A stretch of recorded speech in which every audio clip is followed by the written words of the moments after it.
Hello everyone, I'm Billy Stivers with the Bug Man. Today we're going to be talking about something you come home, you find on your kitchen counter, you left the cookies out. It's odorous house ants. Those are the ones that usually infest the home. We're going to talk about them today, so stay tuned.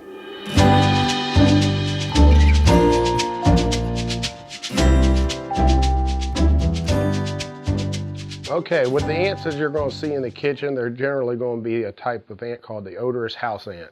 They're known as odorous house ants because when you crush them, they have a sweet smell to them, or if you disturb one of their colonies, they emit a very highly distinct smell. You'll notice that first off. What you don't want to do is when they come in, they're usually coming in for food. If they have a heavy rain outside, it'll wash the honeydew that they normally feed off of. It'll wash that away. They'll come inside looking for an alternative food source, which anything sweet is usually what they're going to go to. Another thing is they'll come in looking for moisture. If it's dry out, they'll come in looking for that as well. So you'll see them around the sink areas and things like that. Another thing that can make these ants difficult to deal with is they're very opportunistic nesters. They'll nest in pretty much anything. Outside, they'll nest in log piles.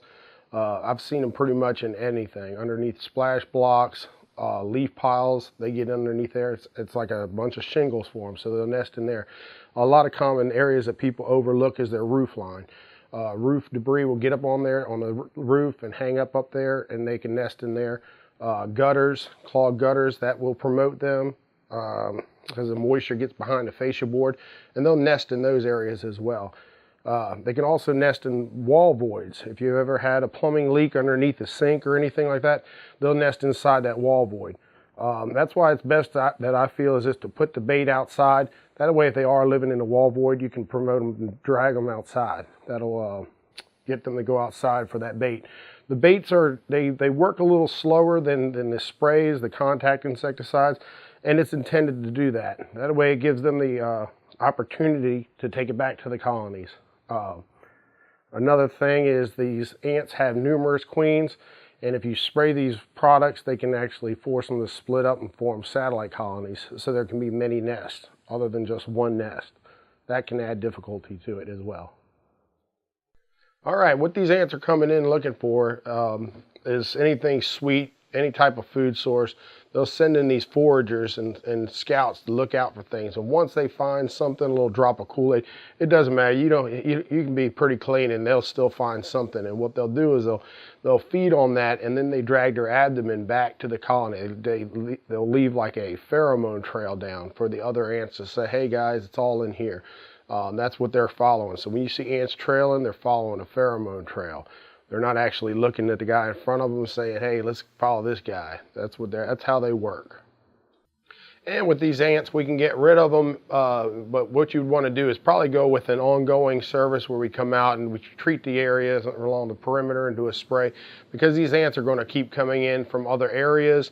You can get rid of that wave of ants, but like waves hitting the shore, there's going to be more approaching the area, and it's best to take care of that with treatments regularly around the perimeter will help with that, prevent them from getting in again.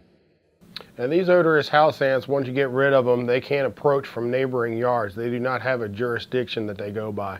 So they will approach from other yards, neighboring yards, and they'll pick up and move anytime their environment changes or they're disturbed. So they're always on the go. They're always moving location.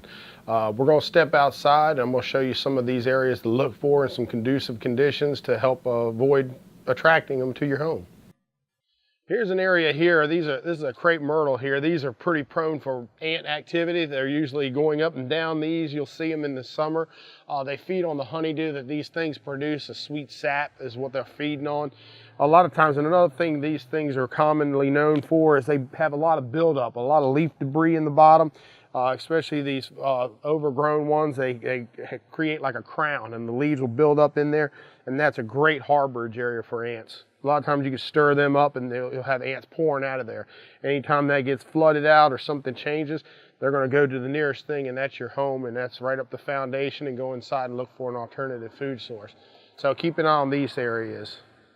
Another thing to do is with a perimeter treatment, we can do a perimeter treatment, but if you have branches going over to the roof, these ants will use these areas like a bridge to get to the structure and avoid the treatment area. So keep limbs trimmed back away from the roof line to help prevent a route of entry. Again, I'm Billy Stivers with the Bugman, and if you enjoyed this video, you can either like it, subscribe it, and comment below.